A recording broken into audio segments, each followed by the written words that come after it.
Hello everybody, this is Money Mom. Welcome back to the channel. Today I'm doing a collab with another wonderful YouTube channel called Grandma's Wealth Wisdom.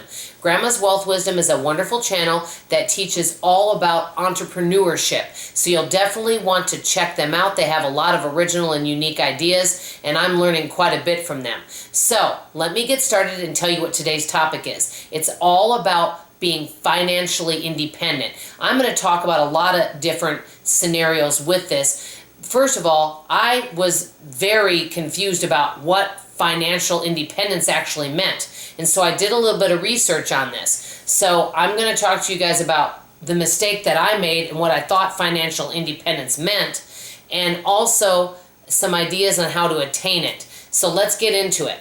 The first thing is, guys, I thought being financially independent meant laying around on a beach and just letting the money roll in and not having to work and just not having to do anything. Well, I was a little bit wrong. First of all, being financially independent, I looked up the definition and I'll just tell you what it said. Basically, it's having enough money or enough income to pay your living expenses for the rest of your life without having to work full time. So obviously, many people that are financially independent, and what a lot of times what they mean by that is maybe being an entrepreneur, not having to go to a 9-to-5 type job every day, is basically what my understanding is, living life on your terms. And many times how people do that is 3 ways: saving and investing, day trading, and being good with that, so constantly investing. Number 2, real estate. Number 3, being in business for yourself. Those are 3 ways you can do that. Now, just because you do those 3 things doesn't mean that you can just relax and not be involved in the process. Many times your money in these businesses and investing in real estate, they have to be managed. Now, you could pay someone you trust to manage them, and then maybe you can have more free time. But these are just some ways that people can be financially independent, especially if they enjoy being in real estate, they enjoy being in business for themselves, and they enjoy investing, and they love the process of that. That could be a way to attain it. Now, I wrote down a few ideas on how to become financially independent. Number 1, and this is one that they always say, become debt-free. Obviously, the less expenses, the better, which brings me to number 2, lower your expenses. The lower expenses that you have, the better. I remember a long time ago when I first moved to Dallas, there were a few people that I was in a singles group with, and some were physicists, some were engineers, some were chemists, and they made a really good income. But they drove used cars, and they didn't go out to eat a lot. They, bought their clothes at thrift stores. They invested and saved a lot of their income. They basically would live off about half of what they made, and the other half of it they saved and invested, which I think is pretty incredible. So the lower you can get your monthly costs down and your bills down, the better, because that gives you more freedom. The more money you have left over, the more money you make, the more freedom you can have to do what you want with that money.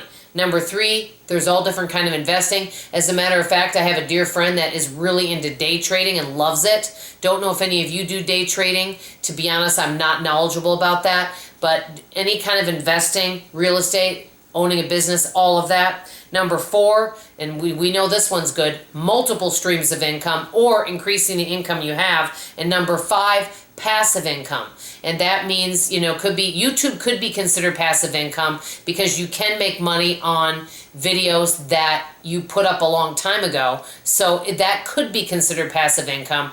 Passive income might be real estate, monthly types of not tuition, monthly rent coming in, things like that. That could be considered passive income, investments, all of that type of stuff. Those would be some ways of becoming financially independent. There's probably other ways. Now, what each one of us thinks financially independence is may be different to each person.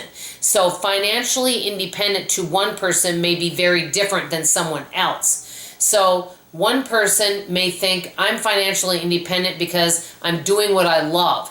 Many people will say if you do something you love and get paid for it, it's not like work. So someone may have a blog or a YouTube channel or a podcast, and they can make a full-time income off that, and they consider themselves financially independent because they're doing what they love to do. Somebody else may manage real estate, and they absolutely love that. So each person may have a different idea of what financial independence is to them. I would like to know from you guys, what do you think financial independence is? What does it mean to you? And is this something that you are aiming for? I'd love to hear from it from you guys. You guys know at this point I'm not financially independent, but many of the things that I do to earn income I really love because I love working with people.